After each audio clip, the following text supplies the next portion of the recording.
This report that we're looking at now is the reviewed, revised, enhanced scope. And it's been through the audit subcommittee and through this facility subcommittee and back to the audit subcommittee with your attendance, Mr. Coyne, and with Sherry Donald's attendance as well. And this is the final document that came out of all those meetings. So staff has consulted with the audit subcommittee, and this was the result. That's fine, but we're here to talk about it tonight, because if it wasn't agendized, then it shouldn't be in agendas if we're not going to talk about it. But I'll let other people say a lot of these things I have problems with, but I'll limit my conversations and I'll talk to the superintendent about it. A lot of this stuff seems to be unnecessary. I don't really understand the rationale for it in terms of what we're trying to share out of audits. But I'll let other people communicate. I don't want to dominate the meeting, so I let my comments be known. I have a lot of issues with this document. I think your question, Mr. President, is fair as to the minutes. I know in 30 years of the financial industry, the minutes of the board of directors, who is the final arbiter and decision maker, there is normally a track and an audit path in terms of those actions. So this is something that the previous TSS has done for 11 years and is consistent going forward. It's not a gotcha, getcha in terms of whether in terms of the actions taken, but it's to be able to follow the actions related to bond measures up and into the board minutes. So this is consistent with what's been done in the past, only we've enhanced it and revised it. Whether it's done in the past or not, enhance it, I don't think it's necessary. And just because something's been done in the past doesn't mean that I think it should continue to be done. I think it's unnecessary. At the facility subcommittee, you've seen this document. Did you revise it at that point? I don't remember seeing these particular things. I might have, they might have not caught my attention, but I see them now, and I don't agree with them. Dr. Hart, do you have an opinion on this? Well, the reason to review the board minutes, in my understanding, is just to make sure that something wasn't completed that required board approval that didn't show up in the minutes. And we found this in audits before, where we found that we have neglected to bring something in front of the board. Mr. Coyne has a comment on that. Our financial auditors look at the minutes every year. So any auditor that comes in looks at the minutes. That's one of the first things they do. So in the financial audit, separate from the bond audit, they get the minutes from beginning of the year to end of the year. They go through. That's what I'm saying. They've done it. You're doing an additional step instead of performance on it. Well, but anyway, if you guys want to do it, I just think you're just compiling information and not focusing on the main single issue. Are there any red flags that come up in the construction of a facility? But go ahead. Charles. Oh, I have a question, a suggestion, sort of, that would, perhaps we should just simply, under 9, what if you just change 4, which is all 4 bond measures, all active bond measures? Because I think the basic thing that what we're questioning, we're looking for, was to make sure that people have that view of the bonds being separate, because they're separate sources of money. So, but if they're, so just changing to, if they're all 4 are active, just change it to active. Seems like it'd be easier though. I'm suggesting, I'm asking, would it satisfy Mr. Ramsey's objections if the word "for" in item number 9 at the bottom of page 1 were changed to the word "active"? It doesn't matter what you call it. It's just not for you call it active. You can call it current. You can call it whatever.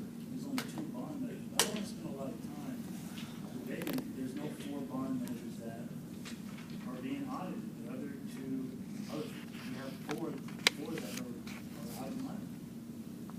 Well, 3 are out of money. Measure J still has 77 million in it. But anyway, so however you guys want to characterize, I just can't vote for it as that thing. would like to address the President's concern about auditing the construction, whether the construction of the schools is done fairly. If you look at the second page, items 10, and, in terms of waterfall as it falls down, you'll see that that runs to the heart. They're looking at the construction budget costs, Yeah. looking at contractors. No, So that's our primary function is to make sure that, that they look into these critical areas. Yeah, I think those are all good best practices in procurement, design, staffing plans, change orders. We want to make sure that they're sufficient. Sometimes they might be insufficient. They might not have enough staff. And so that might be something of concern, because I don't think a lot of those projects have enough staff. But I don't have a problem with that line. It's just, I just made my comments on the first page. And why do you only audit 25% of contracts and changes? What's the magic number of 25%?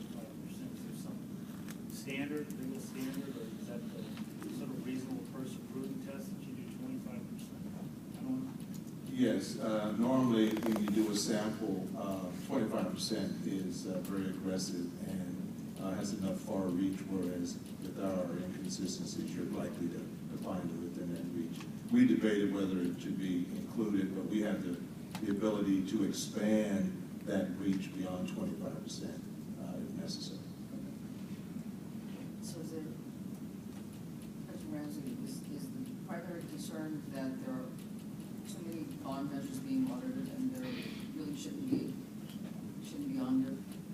That's for me, the biggest concern is they're not active. They don't have any money. And if they're not active and they don't have any money, then there's nothing to audit. Okay. Is there any more comments from the second?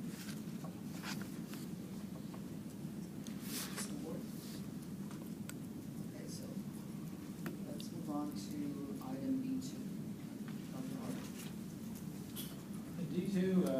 B2 is here tonight to provide for the board and the CBOC.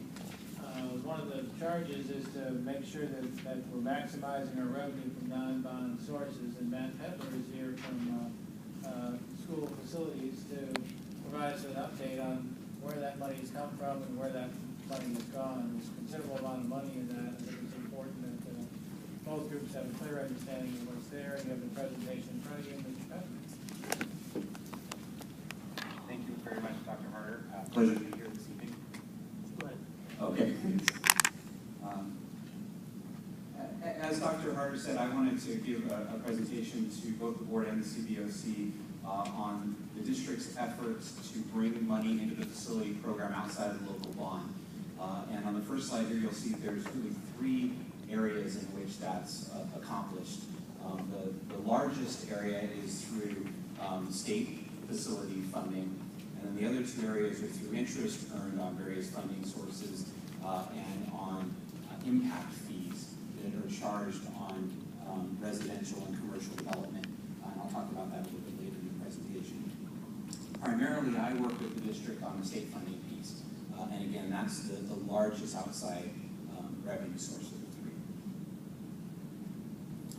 So just wanted to go over quickly the state funding process, and this is for most of the state funding. There's a little bit of funding that we seek out through other programs, but the primary source of funding historically and through the life of the district's bond program has been state-approved bond measures. And we've had a significant number of those over the life of the program, totaling about $35 billion. So from about 1998 through 2006, which was our last statewide measure, the voters of the state of California, similarly to what voters do in an individual district, vote for a statewide measure. The state goes out and then sells bonds, and the state's general fund, not the local tax base, pays the debt service on those funds. Isn't the threshold lower than past? It is. It's 50+1. So that's the funding source. The next step is to go through the various rules of the program, and they're different depending on what type of funding you're going after.